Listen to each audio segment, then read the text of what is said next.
perkenalkan, nama saya Zikri Dangdul Himar. Saya dari pendidikan TK dari kelas B pagi. Ngomong-ngomong, hari ini saya akan menjelaskan kurikulum dalam pendidikan. Tapi yang pertama saya akan menjelaskan sejarahnya dulu, sejarah kurikulum. Kurikulum itu diambil dari istilah kurir dan kurir, berasal dari bahasa Yunani. Itu biasanya diartikan bahwa kurir itu sebagai pelari yang akan menempuh jarak dan start sampai finish.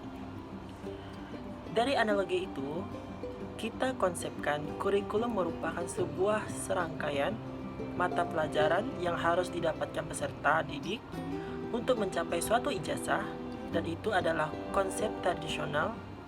Kemudian berkembang lebih lagi bahwa kurikulum bukan hanya seperangkat alat pelajaran, tapi seluruh aktivitas siswa yang dibimbing oleh guru, baik dari tenaga pendidikan lainnya, guna untuk meningkatkan potensi peserta didik yang memang di bawah bimbingan sekolah dan pengawasan dari sekolah. Saya akan menjelaskan komponen hakikat kurikulum. Yang pertama itu, kurikulum sebuah tujuan yang diartikan untuk mencapai visi dan misi kompetensi yang ingin dicapainya. Yang kedua, kurikulum sebagai aktivitas yang berisi pengalaman yang diartikan atau dilakukan oleh peserta didik di bawah arahan bimbingan guru dan sekolah. Yang ketiga, kurikulum sebagai alat evaluasi yang artinya mengevaluasi sejauh mana rangkaian tujuan telah disusun untuk dilihat efektivitasnya. Dinilai apakah sesuai dengan apa yang direncanakan atau mungkin juga ada hal-hal yang diperbaiki. Nah, yang ini saya akan menjelaskan fungsi kurikulumnya. Lembaga sekolah. Kurikulum menjadi aliran paduan untuk dalam melaksanakan pembelajaran.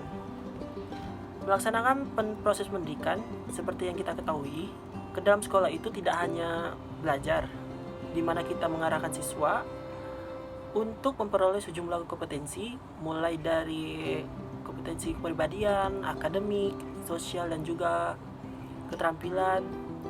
Nah, mau gimana pun, setelah sekolah itu bisa mengatur dan dapat melihat efektivitas kurikulum itu sendiri. Yang ini guru.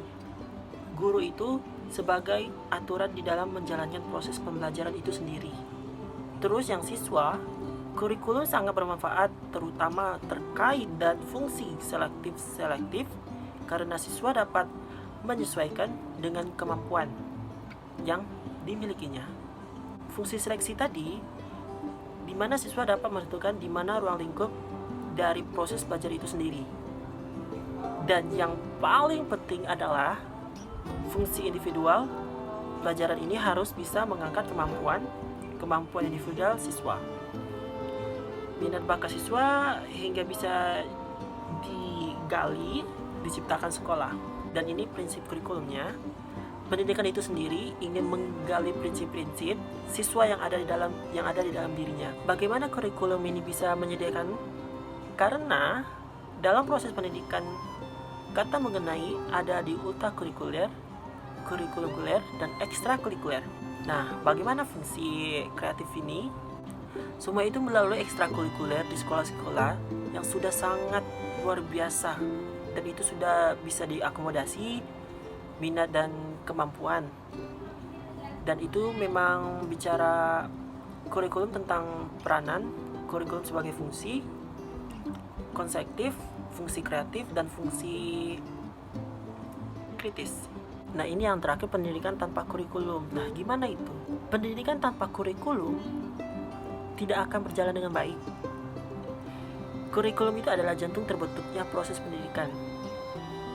Kurikulum itu merupakan paduan yang harus dijadikan sebagai patokan di dalam melaksanakan proses pendidikan itu. Sehingga apa yang kita laksanakan bisa kita lihat hasilnya ketika kita sudah bisa melaksanakannya. Seperti itu. Sekian dari saya, terima kasih.